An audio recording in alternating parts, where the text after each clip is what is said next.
Michigan is recognized to close debate.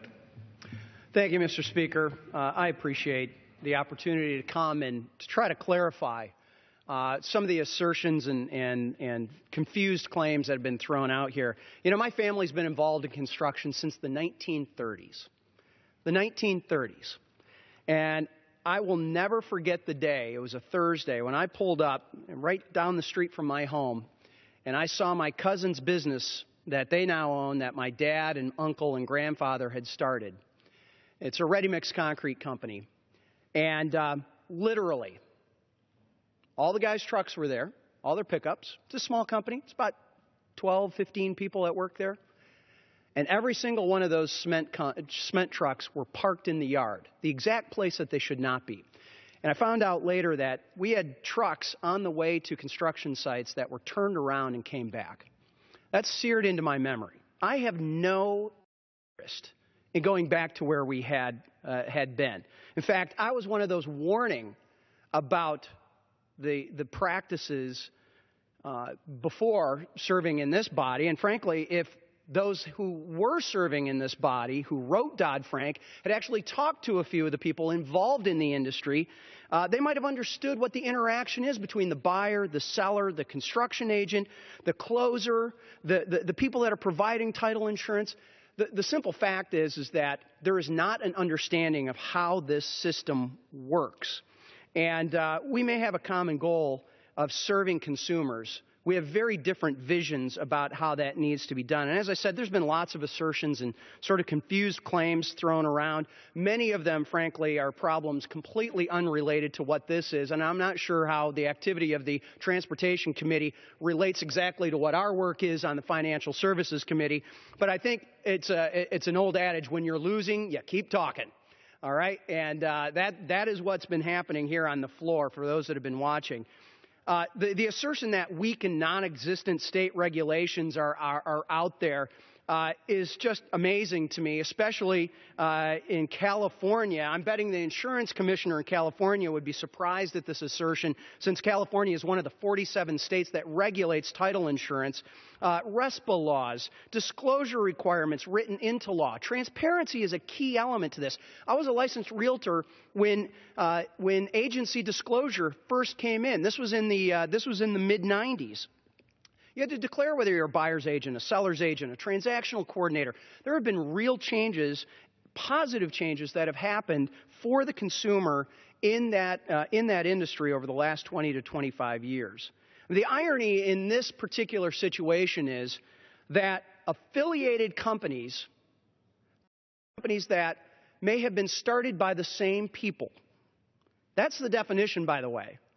So I might be a small business owner who owns a real estate company, and I start another company dealing with title insurance.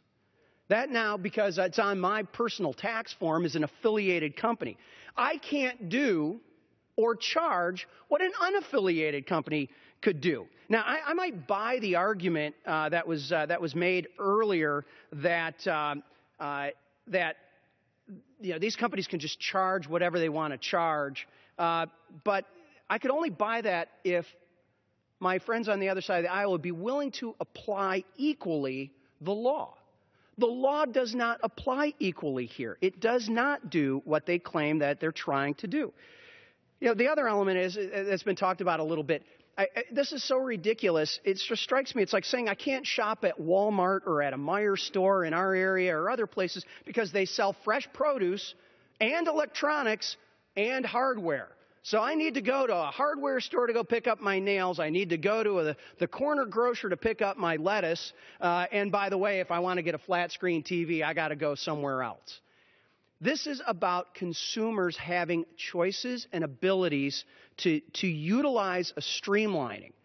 Those costs need to be disclosed, first of all. Those costs oftentimes are regulated, the vast majority of times are regulated by the states, yet it just is a clunky system that does not work in the design of Dodd-Frank. You know, the assertion that any change of Dodd-Frank is somehow benefits, or is anti-consumer or benefits somebody on Wall Street. Go and talk to those owners of those small companies in all of our states. Go and talk to them about what their Wall Street is. And, this bill is frankly widely viewed as unrealistic and unworkable, and it's time that we face that reality and we change some of the elements of this. This is a modest change. And in fact, it's so modest, frankly, that Mr. Speaker, that our previous speaker had supported the bill, had supported it when it was in committee, had supported it when it was on the House floor, certainly did not object to it. Well, and I guess maybe I could say supported it because on August 1st of 2014, I'd like to insert this for the record, Mr. Speaker. Without objection, so ordered. She, along with 12 of her colleagues, including one who has gone on to the Senate, 12 Democrats signed a letter to Senator Harry Reid requesting him to take my bill up. My bill and Congressman Meek's bill was a good bill last Congress, and it's a good bill this Congress because it has not changed at all. It has not changed at all. And to quote it, she urged the Senate to quickly adopt the Mortgage Choice Act, the bill that would improve access to credit and, quote, enhance competition among title insurance providers. Frankly, Mr. Speaker, my colleague was right last time, and she should be right in this Congress. And unfortunately, we're seeing that, I'm afraid, politics may have leaked in. The administration has issued a veto threat, and I think we may have seen why some of this change of heart has happened. And I'm frankly disheartened for the American people that presidential politics have already leaked into what this body should be doing, which is representing people, which is making sure that they are getting the best end of the stick, not the sharp end of the stick. And frankly, Dodd-Frank has delivered the sharp end of the stick, intentionally or unintentionally, way too many times. It's our job to go and fix it and to make sure that the consumers, that our constituents are getting the best service they possibly can. And with that, Mr. Speaker, I would like to urge all of my colleagues to join so many of us in a bipartisan fashion who support this bill, who believe that this is the right time and the right bill to rectify this problem and to get on with it. And with that, I'd like to request all of my colleagues to support H.R. 685. With that, I yield back the balance of my time.